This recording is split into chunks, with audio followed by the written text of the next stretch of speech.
Kita intro dulu. La la la la la la la la. Assalamualaikum warahmatullahi. Saya nak tanya kepada anda dapat tak SMS yang ni? Sebab saya pun dapat dan saya yakin seluruh rakyat Malaysia yang ada nombor telefon, yang ada telefon berdaftar, semua dapat SMS ini. Di mana SMS ini mengajak orang ramai untuk menghadiri majlis sambutan 1 tahun Kerajaan Perpaduan Madani ini yang insya-Allah akan diadakan dekat Stadium Nasional Bukit Jalil ataupun lebih tepat dekat perkarangan Stadium Nasional Bukit Jalil bermula hari ini 8 hari bulan sehinggalah ke 10 hari bulan. Kiranya 3 hari 3 malam lah. Di mana tuan-tuan sekalian, saya rasa sangat-sangat takjub tau dengan sikap kerajaan kita ini yang bersungguh-sungguh macam hendak merayakan sangat 1 tahun mereka ini. Nombor satunya tuan-tuan sekalian, bukankah kerajaan ini adalah kerajaan yang sama yang pernah berkata bahawa kita tidak mahu lagi mana-mana agensi kerajaan ke apa-apa ke mengadakan apa sahaja majlis besar-besaran sebab ianya akan membazirkan duit rakyat. Bukankah mereka mengatakan seperti itu tepat setahun yang lepas? Dan bila mereka mengadakan majlis seperti ini, majlis sambutan setahun Kerajaan Madani dan sebagainya, ianya macam kontradik gila tau dengan apa yang mereka ucapkan selama ini. Sebab saya yakin belanja ini semua tidak murah. Nak sewa perkarangan stadium lagi, nak orang kata apa duit untuk SMS Blast ini lagi dan macam-macam lagi. Jadi saya rasa macam takjub jugalah mengapakah mereka ini seolah-olahnya cakap tak sebut bikin. Bukankah dalam Al-Quran Allah telah memperingatkan kita dalam surah As-Saff ayat 2 dan 3. Wahai orang-orang yang beriman, mengapakah kamu tidak melakukan apa yang kamu katakan? Maka besarlah kebenciannya di sisi Allah jikalau kamu tidak melakukan apa yang kamu katakan. Jadi ni tuan-tuan sekalian, yang ini memang kita rasa sangat-sangat pelik dan saya pernah buat video mempersoalkan perkara ini atau boleh bertepat lagi troll perkara ini dahulu. Tetapi oleh kerana akaun saya itu dah kena ban, jadi tak dapatlah anda tengok dekat TikTok ni. Mungkin dekat YouTube anda dapat tengok lah. Dan lagi satu tuan-tuan dan puan-puan sekalian, kalau tidak menjadi kesalahan saya, dekat Selangor kini mereka telah mengatakan bahawa mereka merancang untuk mengadakan sambutan setahun Kerajaan Madani ini di setiap negeri. Dan ini lagilah kelakar tuan-tuan. Adakah mereka nak menggunakan strategi dan naratif buat banyak tempat dapat lagi murah?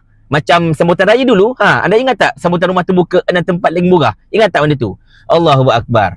Jadi ni tuan-tuan sekalian, bukannya apa. Saya tak ada masalah kalau mereka nak meraihkan ke apa-apa ke. Tapi bagi saya lah kan, daripada mereka membazirkan banyak duit untuk mengadakan majlis sambutan setahun untuk satu pencapaian yang boleh saya katakan entah apa-apa ini, baik duit rakyat itu ditumpukan untuk agenda-agenda yang lebih membantu rakyat.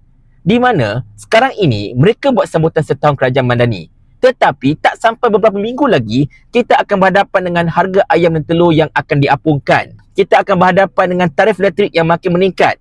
Kita berkemungkinan besar juga akan berhadapan dengan banyak lagi barangan yang bakal disasarkan subsidi ataupun ditarik kembali subsidi.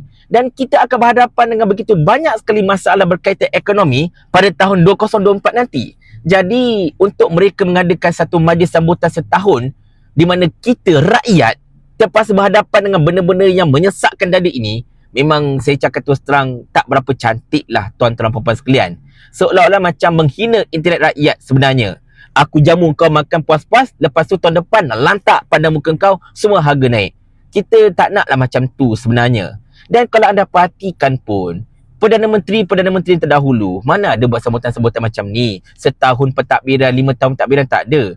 Even zaman Tan Sri Muhyiddin Yassin ataupun zaman Datuk Seri Ismail Sabri, kedua-duanya menjadi Perdana Menteri lebih dari setahun. Tak ada pun mereka buat sambutan setahun Tan Sri Muhyiddin menjadi Perdana Menteri, sambutan setahun Ismail Sabri menjadi Perdana Menteri, ataupun sambutan 10 tahun Kerajaan Datuk Seri Tuan Mahathir Mohamad, ataupun sekarang ini Tun lah. Tak ada pun masalahnya. Tetapi zaman Kerajaan Madani ini, mereka kelang kabut nak buat sambutan itu, sambutan ini, merayakan itu, merayakan ini. Seolah-olahnya menjadi kerajaan ini macam satu kemegahan dan juga satu keraian bagi mereka yang perlu dirayakan. Which is benda itu berlawanan sebenarnya dengan konsep kerajaan itu, di mana kerajaan sebenarnya merupakan pelaksana bagi agenda-agenda rakyat seperti mana yang telah diamanahkan oleh Seri Paduka Baginda Yang di-Pertuan Agong. Dan ada satu lagi benda yang saya nak sentuh. Tak tahulah kebetulan ataupun tidak, tetapi hari ini 8 hari bulan, secara kebetulannya berlangsung perlawanan akhir Piala Malaysia antara JDT menentang Terengganu.